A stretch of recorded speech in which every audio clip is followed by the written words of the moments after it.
Assalamualaikum warahmatullahi wabarakatuh. Teman-teman pecinta konten horor, kali ini kita akan membahas tentang asal-usul makhluk mistis yang bernama Jenglot. Makhluk ini diklaim sebagai makhluk yang haus darah. Bentuknya menyerupai humanoid kecil, dan hingga hari ini masih belum jelas apakah Jenglot itu benar-benar makhluk gaib atau hanya sebuah tipuan. Di Indonesia sendiri, Jenglot telah menjadi sosok misterius yang populer. Yang jelas, banyak orang Indonesia percaya bahwa Jenglot itu memang memiliki kekuatan mistis. Penampilan Jenglot. Jenglot pernah muncul secara misterius di Indonesia, khususnya di Pulau Jawa pada tahun 1997. Makhluk itu diduga dapat ditemukan di berbagai tempat, misalnya di bawah tanah, di batang pohon, atau bahkan di atap rumah. Jenglot berpenampilan mirip manusia dengan ukuran mungil, dan badannya dilengkapi dengan taring tajam, kuku panjang, serta rambut panjang. Makhluk ini kadang dianggap sebagai jenis vampir karena makanannya adalah darah, baik itu hewan maupun manusia. Pemilik Jenglot harus memberinya setetes darah setiap hari. Jika si pemilik tidak menyediakannya, maka dikatakan bahwa orang-orang di sekitarnya akan terkena musibah.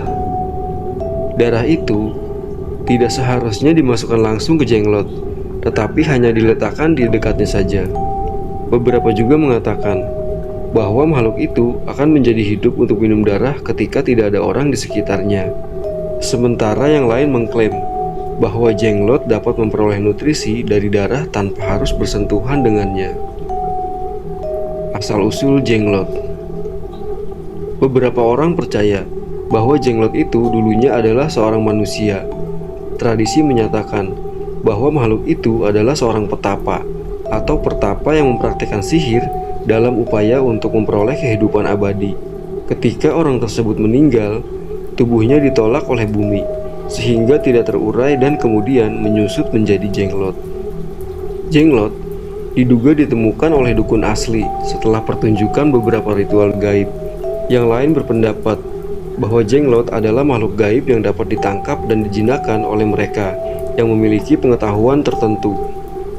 Ada juga yang menyatakan Jenglot itu adalah spesies hewan langka yang tidak diketahui oleh sains. Namun ada juga yang mengklaim bahwa Jenglot itu adalah benda buatan manusia.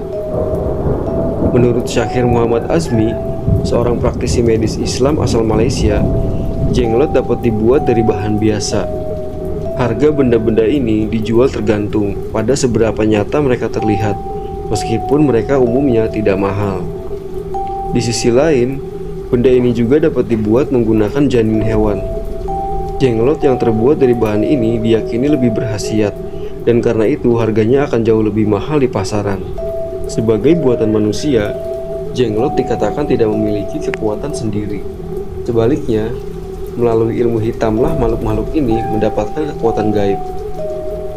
Dipercaya secara populer bahwa Jenglot kemudian dapat melayani tuannya dalam berbagai cara. Misalnya, memberikan perlindungan, berfungsi sebagai jimat keberuntungan, dan bahkan membalas dendam pada musuh-musuhnya. Pameran dan studi Jenglot. Waktu itu, pernah ada pameran Jenglot yang digelar di Indonesia dan Malaysia. Mereka yang tidak percaya bahwa Jenglot hanya buatan manusia mengklaim Jenglot dapat dibunuh agar pameran berjalan aman. Untuk membunuh Jenglot, seorang perlu menangkapnya dalam botol dan berhenti memberinya makan darah. Jenglot ini juga menimbulkan keingintahuan dalam komunitas ilmiah, dan beberapa studi telah dilakukan pada makhluk-makhluk ini. Hasil dari salah satu penelitian tersebut dipublikasikan dalam Jurnal Ilmu Kedokteran Malaysia pada tahun 2009. Dalam penelitian ini, sampel rambut dari dugaan Jenglot dipelajari menggunakan teknik mikroskopis dan molekuler. Para peneliti menyimpulkan bahwa rambut itu berasal dari manusia dan mereka ditanamkan di kepala Jenglot. Sekian untuk pembahasan kita kali ini. Buat teman-teman yang punya penjelasan lain, silahkan tulis di kolom komentar.